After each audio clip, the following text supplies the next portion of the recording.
Tame your anger with Stoicism. A car horn blares. A sarcastic email hits your inbox. Another project gets pushed back. For years, tiny daily frustrations like these were sparks hitting gasoline for me. I felt like a hostage in my own life, held captive by a fiery, unpredictable rage that would hijack my day, strain my relationships, and leave me feeling exhausted and ashamed. I felt trapped, thinking, this is just who I am, an angry person. What I didn't realize was that the key to my freedom wasn't some new fad, but a set of powerful practical secrets from a 20-year-old philosophy. I'm going to share the simple yet profound Stoic techniques that helped me master my emotions, and I know they can help you too. This isn't about suppressing anger or pretending it doesn't exist. It's about understanding it, disarming it, and ultimately finding a sense of unshakable inner peace, no matter what chaos life throws your way. The Stoic diagnosis of anger: it's not them, it's your judgment. The first, and most revolutionary, Stoic idea about anger is this: nothing outside of you is the true cause of your rage.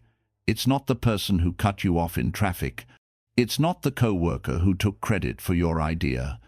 It's not the Wi-Fi that just died again. The ancient Stoic philosopher Epictetus put it perfectly. While modern translations vary, the core idea is that people aren't disturbed by events, but by the view they take of them. Think about that for a second. An event happens, and on its own, it's neutral. It's just a fact. Another car pulls in front of yours. That's it. The rage only comes from the story you immediately tell yourself about it. The judgment. That person disrespected me. They think their time is more important than mine. They put me in danger. It's this internal story, this instant assumption of bad intent, that creates the anger. The event is the spark, but your judgment is the fuel. The Stoics knew our minds are storytelling machines. We don't just see the world, we interpret it.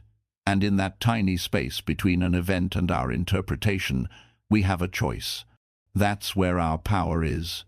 We've been taught to believe that anger is an automatic reflex we can't control. The Stoics teach us that's a lie. Anger is the result of a judgment, and our judgments are within our control. Once you truly get this, you stop being a victim of your emotions and start being the architect of your responses. The goal isn't to stop people from doing frustrating things that's impossible. The goal is to stop giving them the power to control your inner peace. You can't control the traffic, but you can control the story you tell yourself about it. Why anger is your worst enemy. Seneca's warning. You might be thinking, okay, but isn't some anger useful? Doesn't it motivate us to fight injustice? It's a fair question, but the Stoics, especially the Roman philosopher Seneca, had a very strong take on this. To him, anger wasn't a tool, it was a poison. He famously called it a brief madness, arguing it's the most destructive emotion because it completely wrecks our most valuable asset, our reason. When you're in the grip of rage, you can't think clearly. Your perspective shrinks, you obsess over the perceived insult, and your ability to think rationally just vanishes. Let's be real. Have you ever made a brilliant, life-changing decision while screaming in fury? Or have you fired off an email you desperately wish you could take back? Have you said things to someone you love that you can never unsay, all in the heat of the moment? The Stoics argued that the damage caused by our own anger is almost always worse than whatever first set it off.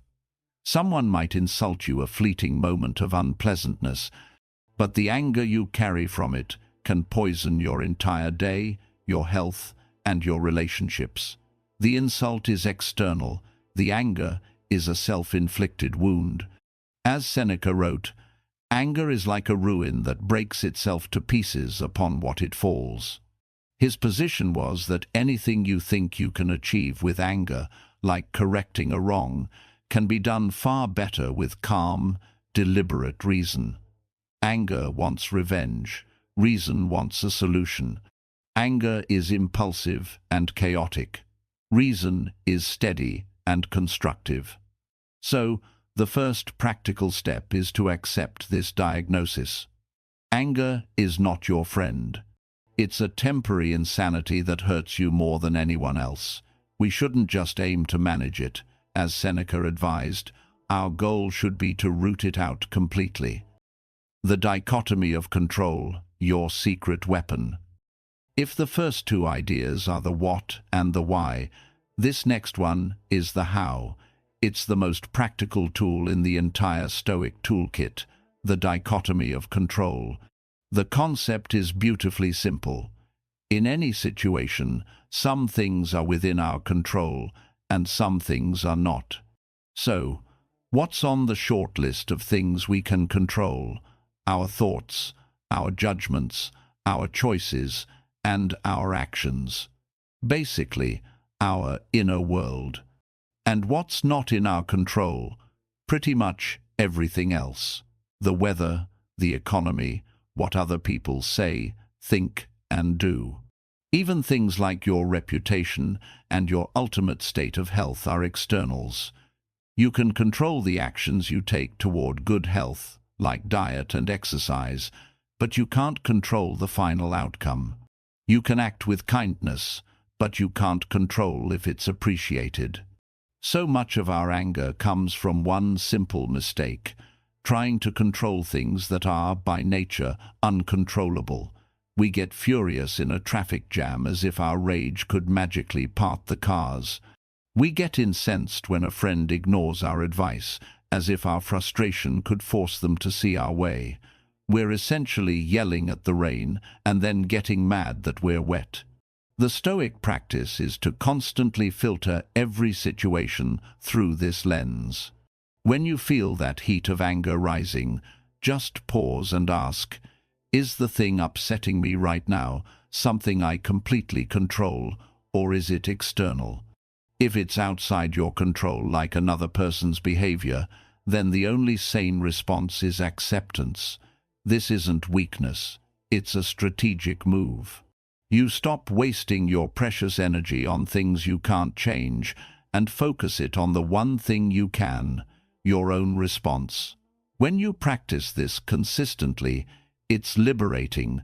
You can navigate the world's chaos with a sense of calm, because you know exactly where your power is not in changing the world, but in mastering yourself. Stoic Technique 1. The pause, creating a space for reason. Now let's get into the in-the-moment techniques.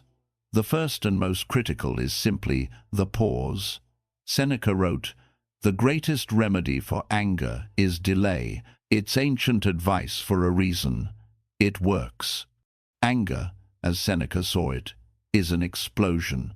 It closes the gap between an impulse and an action to zero. Someone says something, and a retort flies out of your mouth. A driver cuts you off, and your hand is already on the horn. The pause is about deliberately creating a buffer zone between that stimulus and your response. In that small pocket of time, reason can get back in the driver's seat.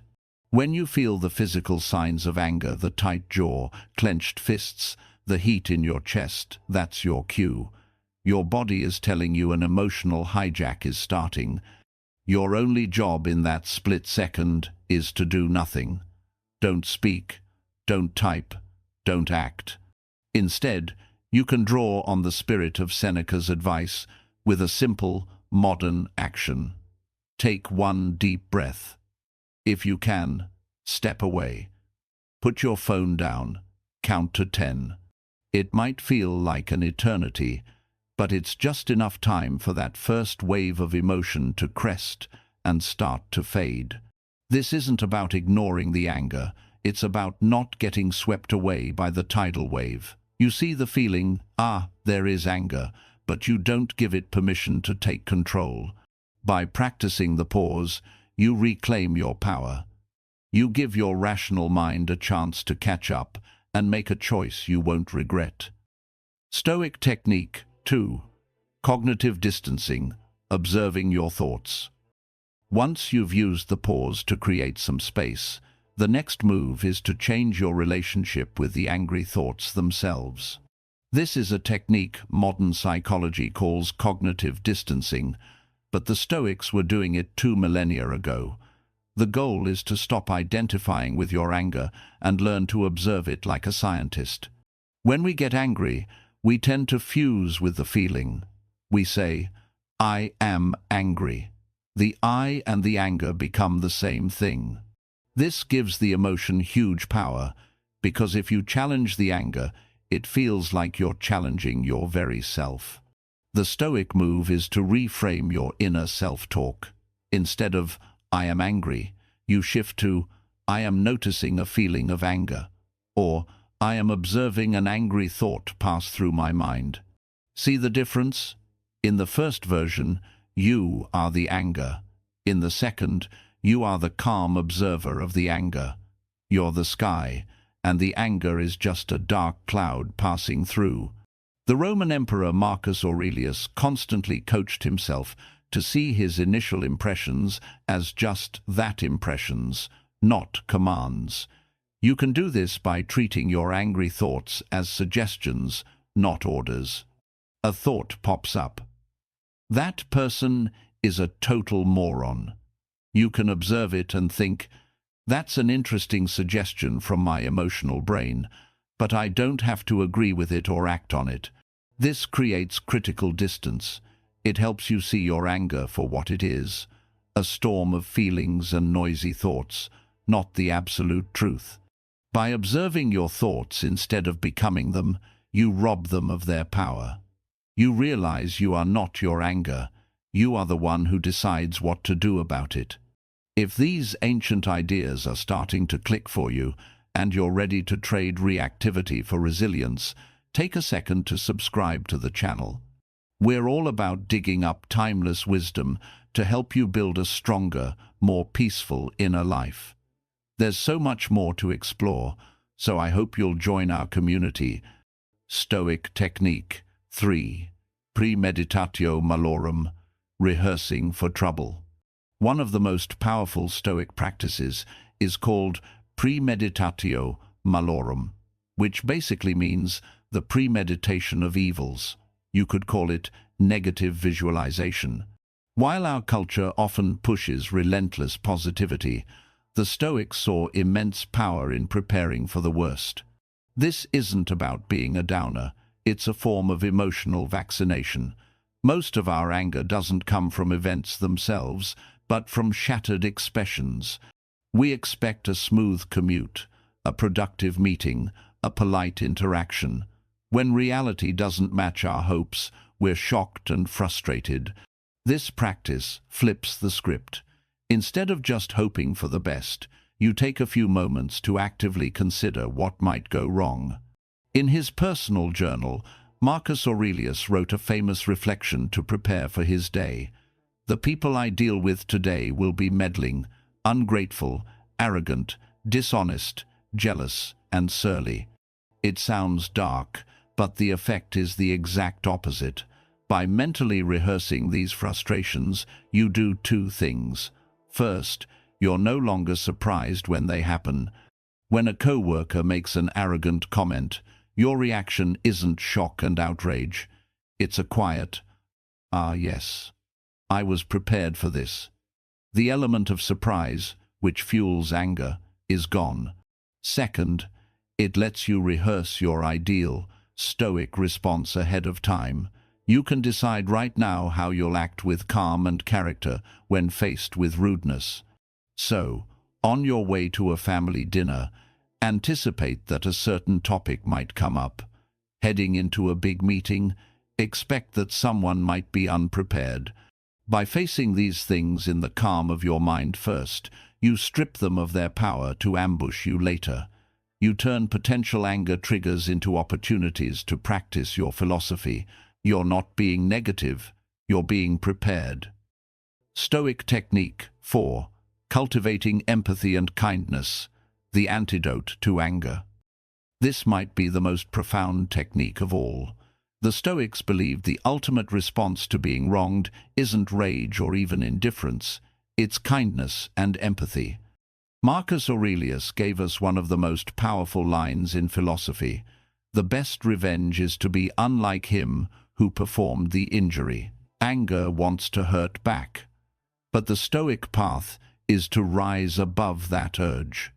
When someone acts badly, when they're rude, unfair, or selfish, the goal isn't to stoop to their level, but to try to understand them. Marcus reminded himself that people who do wrong often do so from ignorance. They don't truly know what is good. They're acting from a place of fear, pain, or confusion.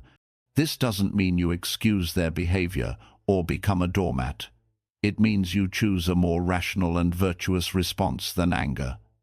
Instead of hatred, you can choose pity. Instead of rage, understanding. There's a classic story, often told about Socrates, where he is asked what he would do if a donkey kicked him. His response? He wouldn't get angry and sue the donkey. He'd recognize it's just a donkey's nature. While people aren't donkeys, we can see their flawed actions as part of the flawed, messy fabric of human nature. The Stoics saw kindness as the active antidote to anger. Responding to an insult with calm silence or a gentle question completely disarms the other person. More importantly, it protects your own character. Getting into a battle of insults means you've already lost, because you let someone else dictate your emotional state. By choosing empathy, you preserve your own inner peace and show true strength. As Marcus said, gentleness is a sign of greater strength, not weakness. The Evening Review, your daily progress report. This final technique ties everything together and ensures you keep getting better. Stoicism isn't just a set of ideas, it's a philosophy you practice, and like any skill, progress requires reflection. The Stoics, particularly Seneca and Epictetus, were huge fans of an evening review or journaling practice. The point isn't to beat yourself up over your mistakes, it's to be an honest but kind coach for yourself. At the end of the day, take a few quiet moments and ask, where did I do well today with my responses? When did I successfully use these tools? Where did I fall short? When did anger get the best of me? What was the trigger? What was the faulty judgment I made that led to the anger? How could I have handled it differently? What Stoic tool would have helped? What will I do tomorrow to be better prepared for something similar? This practice is incredibly powerful. It turns every single day, good or bad, into a lesson. It helps you see your specific anger patterns. Maybe you notice your anger spikes when you feel disrespected or when your time is wasted. Seeing those patterns is the first step to changing them. By doing this honest nightly audit, you stop living on autopilot and start living deliberately. You become an active participant in shaping your own character, which is the whole point of this journey. Bringing it all home. We've walked through the core of the Stoic approach to anger, from understanding that our judgments are the cause, not events, to using practical tools like the pause, observing our thoughts, rehearsing for trouble, choosing kindness, and reviewing our day. These aren't magic spells, they are tools. They take practice, patience, and compassion for yourself. You won't become a perfect Stoic sage overnight, and that's okay. The goal isn't perfection, it's progress. It's about being a little less reactive today than you were yesterday. It's about slowly, steadily reclaiming your inner peace from the grip of anger. For years, I let daily frustrations run my life. I believed my rage was just a part of me I couldn't change. But through these ancient secrets, I learned that anger is not an identity, it's a habit. And habits can be broken and replaced with better ones. The promise of Stoicism isn't a life free from problems, but a life where you have the wisdom and strength to meet those problems with courage, reason, and calm. You have the power to tame that fire inside you. The path is clear. The only question is whether you'll choose to walk it. Thank you for spending this time with me. If this was valuable for you, please give the video a like and maybe share it with someone who could use this message. Now, I'd love to hear from you. What's one situation that tends to trigger your anger, and which Stoic technique from this video will you commit to trying next time it happens? Share it in the comments below. Reading each other's experiences is a powerful way for all of us to learn. And if you haven't already, make sure to subscribe and hit that notification bell so you don't miss our next video on using practical philosophy for a better life. Until next time, be well.